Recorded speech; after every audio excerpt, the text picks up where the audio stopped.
1961 পরে আসা শরণার্থীদের তাড়াবো, সিএএ নিয়ে বড় ঘোষণা করলেন মুখ্যমন্ত্রী। মানে বলতে চাইছেন যে বিদেশি শরণার্থীদের চিহ্নিত করে তাড়িয়ে দেবার কথা ঘোষণা করেছেন। মানে বিজেপির সুর এবার তার গলাতেও। তাহলে কি সত্যি সিএএ লাগু হলে সত্যি সত্যি বহিরাগতদের বের করে দেওয়া হবে? এই প্রশ্নই কিন্তু এখন উঠতে শুরু করেছে।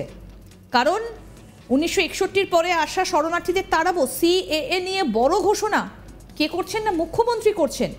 মানে তিনি বলতে চাইছেন যে বিদেশি শরণার্থীদের চিহ্নিত করে তাড়িয়ে দেওয়া হবে। তাহলে কি সত্যি সিএএ লাগু হলে বহিরাগতদের বের করে দেওয়া হবে? মাঝে মধ্যে অশান্ত হচ্ছে মণিপুর।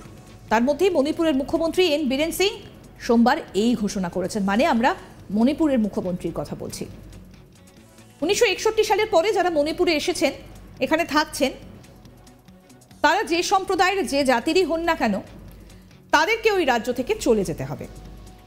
গত সোমবার প্রজেক্ট বুনিয়াদ প্রকল্পের উদ্বোধনে হাজির হয়েছিলেন মুখ্যমন্ত্রী এন বীরেন সিং।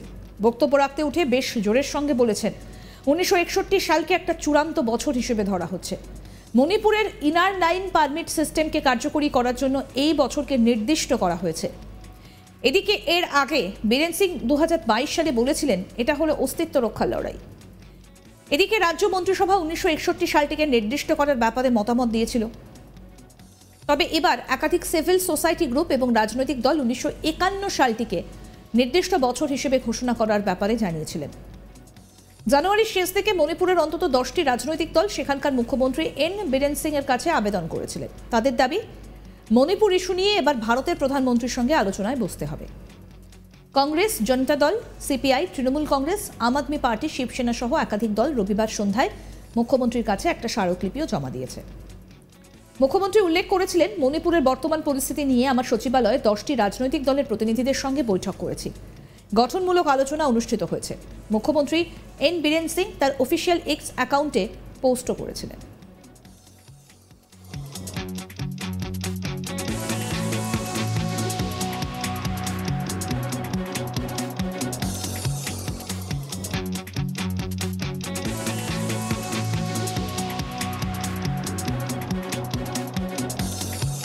স্মারকলিপি জমা দেবার পর প্রাক্তন মুখ্যমন্ত্রী তথা কংগ্রেস পরিষদীয় দলের নেতা ও ইবোবি বলেছিলেন, 10টি রাজনৈতিক দল মুখ্যমন্ত্রীকে প্রধানমন্ত্রীর সঙ্গে দেখা করার জন্য সময় চেয়ে অনুরোধ করেছে এবং মণিপুর সংকটের অবসান ঘটাতে অনুরোধ করেছে।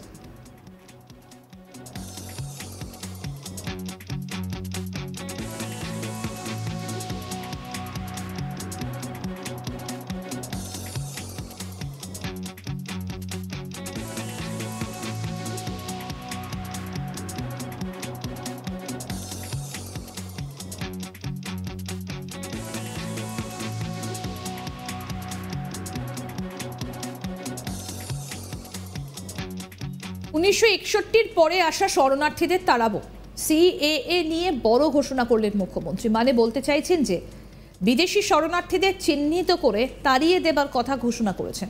মানে বিজেপির সুর এবার তার গলাতেও। তাহলে কি সিএএ লাগু হলে সত্যি সত্যি বহিরাগতদের বের করে দেওয়া হবে? এই প্রশ্নই এখন উঠতে শুরু করেছে।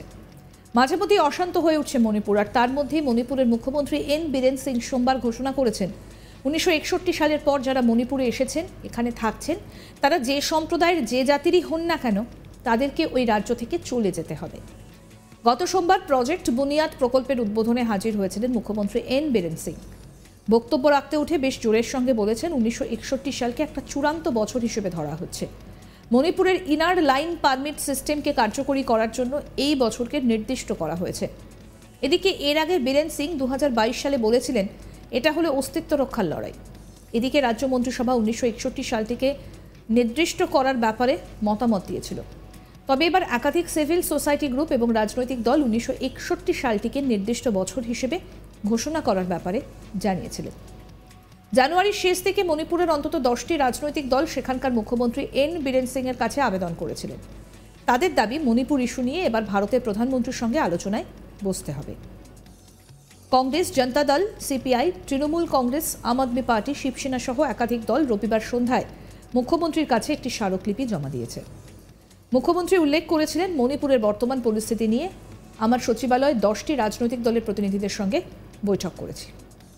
আরও আপডেট পেতে আজ তাক বাংলার ইউটিউব চ্যানেল সাবস্ক্রাইব করুন, নোটিফিকেশন পেতে বেল বাটন অপশন প্রেস করুন। এই ভিডিও সম্পর্কে আপনাদের মতামত জানান, কমেন্ট করুন, শেয়ার করুন, হোয়াটসঅ্যাপে ফলো করুন আজ তাক বাংলা।